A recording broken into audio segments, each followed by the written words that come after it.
बिहार के उप मुख्यमंत्री सम्राट चौधरी, इन पर मेरा सीधा आपके माध्यम से सरकार को, बिहार के गवर्नर से, बिहार सरकार से, केंद्र सरकार से मेरा अनुरोध है कि इनको हत्या के आरोप में, ये हत्या के अभियुक्त हैं, इनको तुरंत पद से बर्खास्त करके गिरफ्तार किया जाए।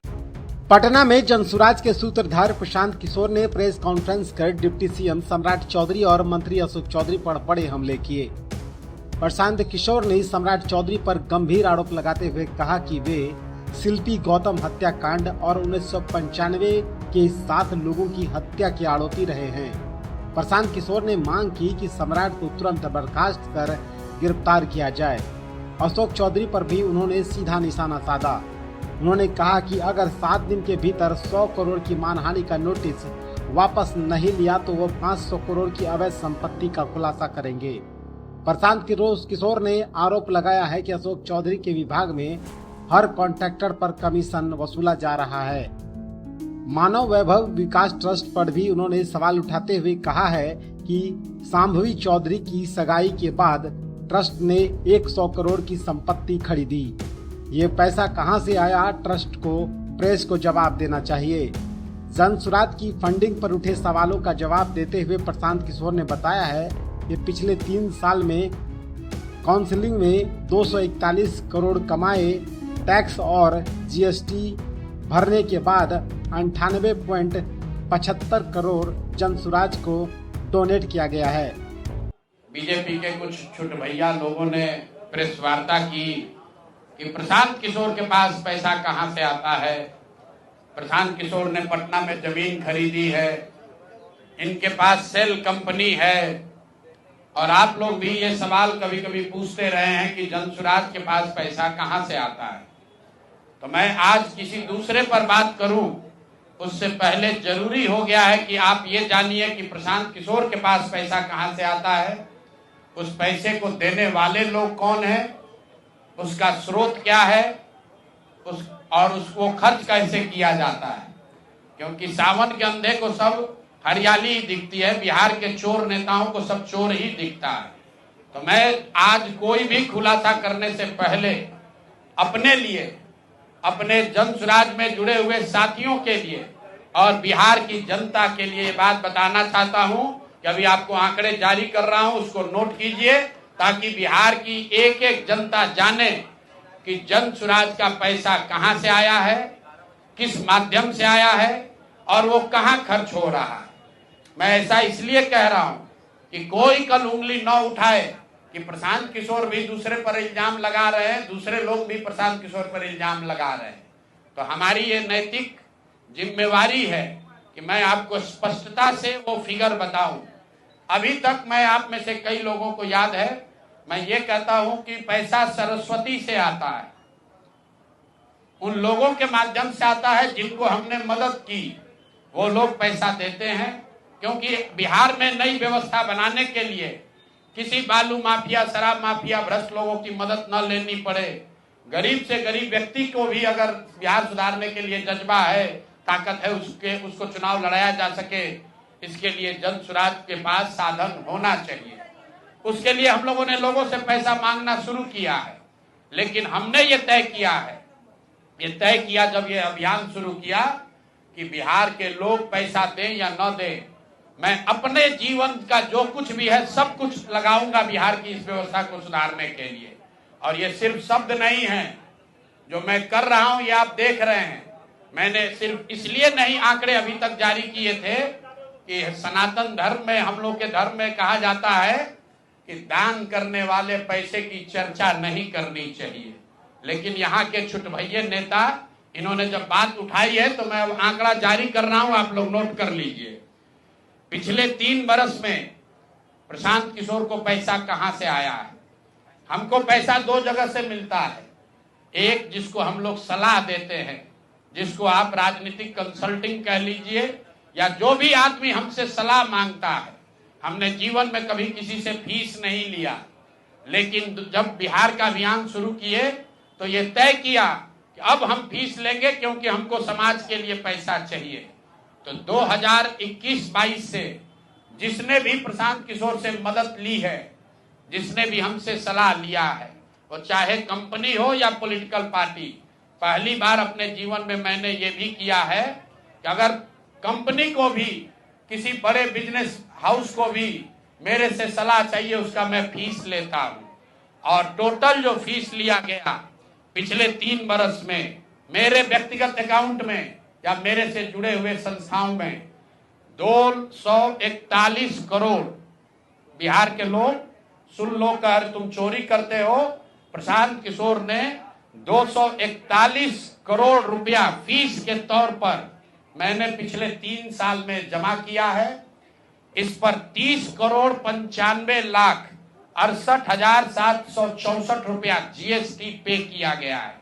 ध्यान रखिए कि जो पैसा हम लोग सलाह देते हैं उस पर जो फीस मिलती है उस पर 18% भारत सरकार को जीएसटी देते हैं।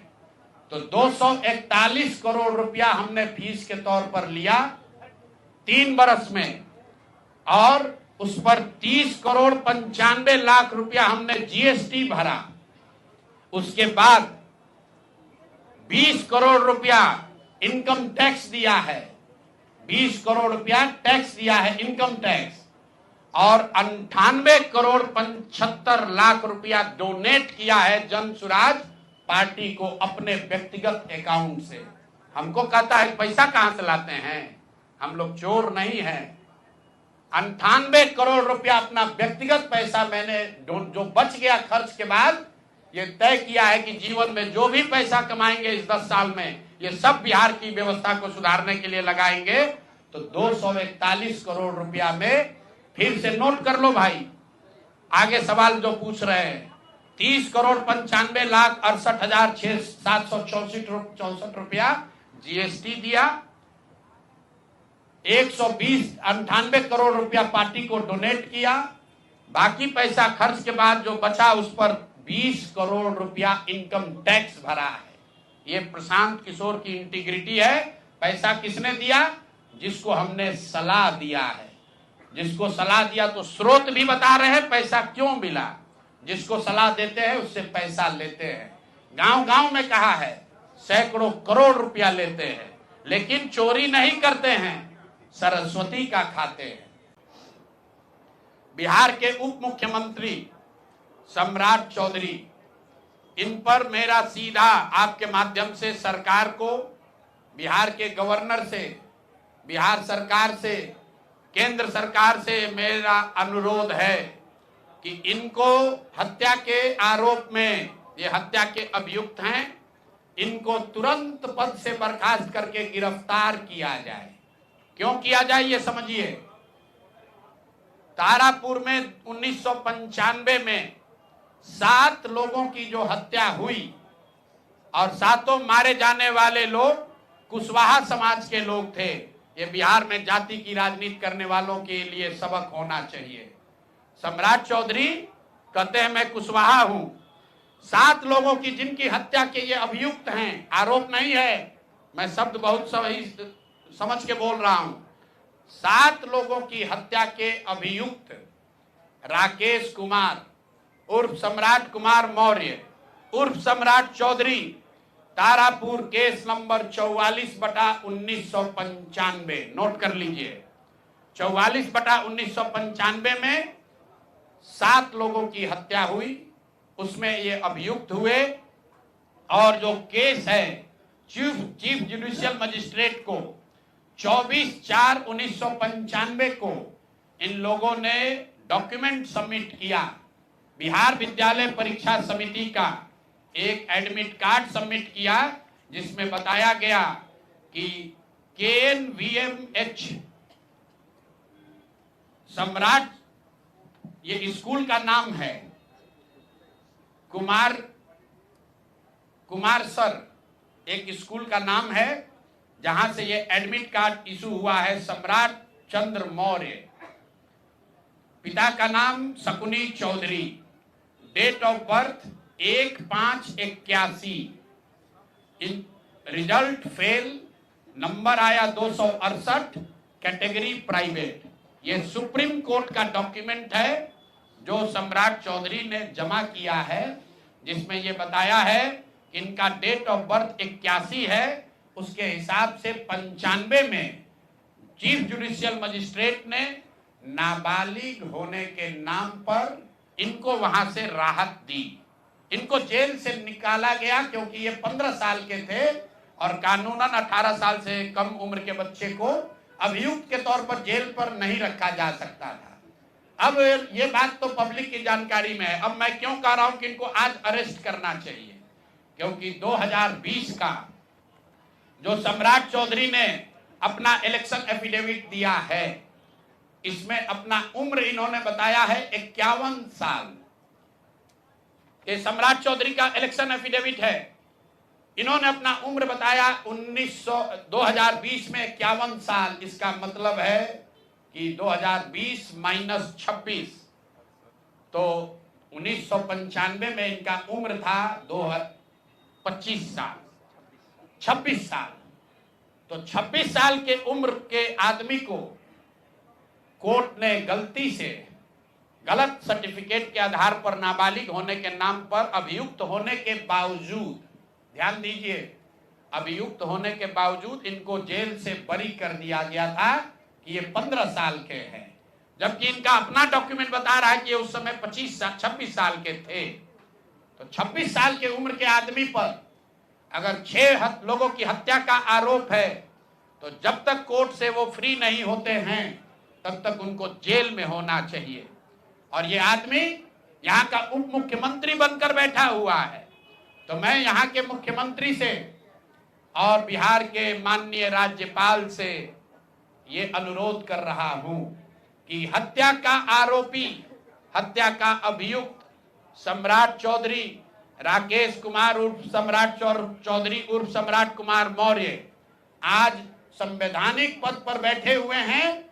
ये देश के संविधान का, देश के विधि विधान का इससे बड़ा अपमान नहीं हो सकता है कि जिस व्यक्ति को जेल में होना चाहिए वो आदमी यहाँ का उप मुख्यमंत्री बना हुआ है। तो मुख्यमंत्री नीतीश कुमार सीधे इस पर कार्रवाई करें। नहीं करेंगे तो कल परसों में हम लोग राज्यपाल के पास डेलीगेशन लेकर जाएंगे, सिर्फ बर्खास्तगी के लिए नहीं, सम्राट चौधरी के गिरफ्तारी के लिए। पूरा समझिए, मैं कैमरे पर कह रहा हूं, सम्राट चौधरी हत्या के अभियुक्त है, जेल से फर्जी डॉक्यूमेंट निकाल कर बाहर निकले हैं। या तो इनको बर्खास्त करके गिरफ्तार कीजिए और नहीं तो देश में जितने लोग हत्या किए हैं उनको भी जेल से छोड़ दीजिए। ये हालात है, ये डॉक्यूमेंट है आपके सामने। ये सम्राट चौधरी का इलेक्शन एफिडेविट है, जिसमें 2020 में उन्होंने अपने आप को 51 साल का बताया है। उसके मुताबिक 1995 में वो 26 साल के थे और कोर्ट में इस आधार पर इनको बरी किया गया है कि ये 15 साल के बालक हैं। तो ये बता दें कि ये हत्या के आरोपी हैं। इन्होंने जो सर्टिफिकेट दिया है वो ठीक है कि नहीं है। बाकी ये भाई साहब जो घोटाला किए हैं अपने डिग्री उग्री में, तो बहुत छोटी बात है। आज की प्रेस कॉन्फ्रेंस सीधी हम लोग मांग कर रहे हैं, सम्राट चौधरी को हत्या के अभियुक्त हैं, 6 हत्या के अभियुक्त हैं, उनको गिरफ्तार कीजिए और नहीं तो बिहार में जितने लोग पर अभियुक्त जिनको बनाया गया उनको सबको छोड़िए। इस देश में अलग अलग कानून नहीं हो सकता है। और ये गृह मंत्री के साथ घूम रहे हैं।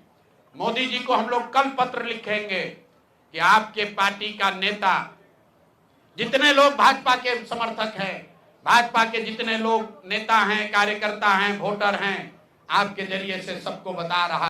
दूसरी बात, अशोक चौधरी के नाम पर जो संपत्ति की बात कही गई है, हम लोग उस बात पर कायम हैं। 200 करोड़ की संपत्ति इन्होंने अर्जित की है। इन्होंने कैमरे पर आप लोगों को कहा कि 1 कट्ठा भी जमीन हो जाएगा तो मैं जनसुराज की गुलामी करूंगा। मेरे भाई मुन्ना जी ने अभी पूरा डॉक्यूमेंट जारी किया है। अगर या तो उसको आप रिबटल कीजिए कि ये आपका जमीन नहीं है, और अगर जमीन है तो जनसुराज की गुलामी मत कीजिए, बिहार के लोगों की गुलामी के लिए तैयार होइए, इस्तीफा दीजिए। नहीं इस्तीफा दीजिएगा तो आपका घेराव होगा, आपका राजनीति आपका नहीं करने देंगे। हम लोग राज्यपाल, मुख्यमंत्री नहीं सुन रहे हैं तो हम लोग राज्यपाल महोदय के पास जाएंगे, कोर्ट में जाएंगे, इनके खिलाफ कार्रवाई होनी चाहिए। और 100 करोड़ का मानहानि का नोटिस भेजे थे। आज डर के मारे शायद कहे हैं कि अब आगे ये हम कानूनी कार्रवाई नहीं करेंगे, तो 5 दिन के अंदर अंदर आधिकारिक तौर पर लीगल नोटिस वापस ले, और नहीं लेंगे तो इन पर 500 करोड़ का और घोषणा करेंगे। नोट कर लो भाई, 200 करोड़ पर घबराए हुए हैं ना, ये 500 करोड़ का और अवैध संपत्ति जो खरीदा है अशोक चौधरी ने अलग अलग नाम से, 7 दिन का समय दे रहे हैं। 7 दिन के अंदर अंदर अगर अब इस बात के लिए माफी नहीं मांगे कि प्रशांत किशोर पर झूठा मानहानि का मुकदमा करने का केस तो नहीं किया है, नोटिस भेजे हैं, तो अगर 7 दिन के अंदर अंदर लीगली कैमरे के सामने आकर ये नोटिस वापस नहीं लिए, तो इन पर 500 करोड़ का और जो अवैध संपत्ति ये कब्जा किए हैं, खरीदे हैं, उसकी सारी सूची आपके सामने जारी करेंगे। एकदम इनको चुनौती दे रहे हैं भाई। 200 पर दिए हैं, 200 किए थे, 500 करोड़ का इनका पेपर तैयार है। पिछले 8 महीनों में इन्होंने 20,000 करोड़ से ज्यादा का कॉन्ट्रैक्ट दिया है। 20,000 से ज्यादा का कॉन्ट्रैक्ट भाई साहब ने दिया है, और हर कॉन्ट्रैक्ट में 5% पैसा कमीशन के तौर पर लिया गया है। अभी इतना ही बोल रहे हैं, अगले प्रेस कॉन्फ्रेंस तक अगर इन्होंने अपनी गलती नहीं मानी, तो जिन लोगों के जरिए ये 5% पैसा वसूला गया है, वो लोग को प्रेस के सामने बैठाकर आपसे परिचय कराएंगे कि कौन लोगों ने ये 5% की रेट से पैसा वसूला है। और दूसरी बात, ये जो पैसा रिलीज हो रहा है 0.5% हर रिलीज में पैसा काटा जा रहा है। अभी जो 2 घटना आपने सुनी होगी, नोट जलाने की, 2 इंजीनियर्स के घर पे जो नोट के गड्डी पकड़े गए हैं, वो वही पैसा है जो पैसा ये लोग कॉन्ट्रैक्टर को दिए। कॉन्ट्रैक्ट देने के लिए 5% लिया, उसके बाद जब पैसा रिलीज होता है तो 0.5% इनका उसमें शेयर बनता है। वही पैसा ये इंजीनियर कलेक्ट करके वापस ला रहे थे पटना जमा कराने, जो एक आदमी उसमें पकड़ा गया, एक आदमी जेल में भी है, और रात भर नोट का गड्डी जलाया गया है। तो अब अशोक चौधरी इस पर बयान दें कि ये वो इसमें संलिप्त हैं कि नहीं है। नहीं है तो आपके सामने अगले प्रेस कॉन्फ्रेंस में उन लोगों को खड़ा करेंगे जो इनके बिहाफ में ये पैसे की वसूली कर रहे हैं, और इनको उसका जवाब देना पड़ेगा। पहला इल्जाम सीधा और सीधा वैभव विकास ट्रस्ट पर, न्यास पर है। मुन्ना जी ने पेपर जारी किया है, न्यास के जो मुख्य पदाधिकारी हैं जियालाल आर्य जी, मैं आज भी समझता हूं आप बहुत ईमानदार व्यक्ति हैं। आप बताइए कि पिछले 1 साल में जब से अशोक चौधरी की बेटी की सगाई आपकी अनिता कुणाल के लड़के से हुई है, उसके बाद से 100 करोड़ से ज्यादा की संपत्ति पटना में न्यास के द्वारा खरीदी गई है। जियालाल आर्य जी, अगर जैसे मैंने बताया है अभी प्रेस के सामने, आप प्रेस के सामने आइए और बताइए, न्यास का अकाउंट जारी करिए कि कहां से ये पैसा आपके पास आया है, कहां से ये 100 करोड़ रुपए न्यास के पास आए। जब से न्यास बना है उसमें 10 करोड़ का भी संपत्ति नहीं खरीदा गया। पिछले 1 साल में 100 करोड़ का ज्यादा से ज्यादा का संपत्ति कैसे खरीदा गया है। आप व्यक्तिगत तौर पर ईमानदार हैं तो नीतीश कुमार भी ईमानदार हैं, मनमोहन सिंह भी ईमानदार थे, लेकिन जिस न्यास के आप मुखिया हैं, ये कहने से बात नहीं बनेगी कि हमको जानकारी नहीं है।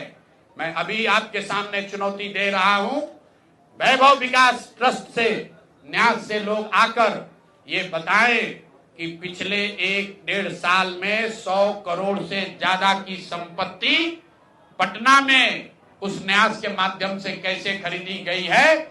उसमें मुख्य सचिव, यहाँ बिहार के मुख्य सचिव जो हैं, उनके परिवार की महिला हैं, तो अभी इनकी जिम्मेवारी है। मुख्य सचिव यहाँ पर प्रत्यय अमृत हैं, इनकी सास हैं, मुन्ना जी इनकी सास है, प्रत्यय अमृत की सास है, इनकी सासू माँ है, और जियालाल आर्य जी और अनिता कुणाल, ये तीनों लोग बताए।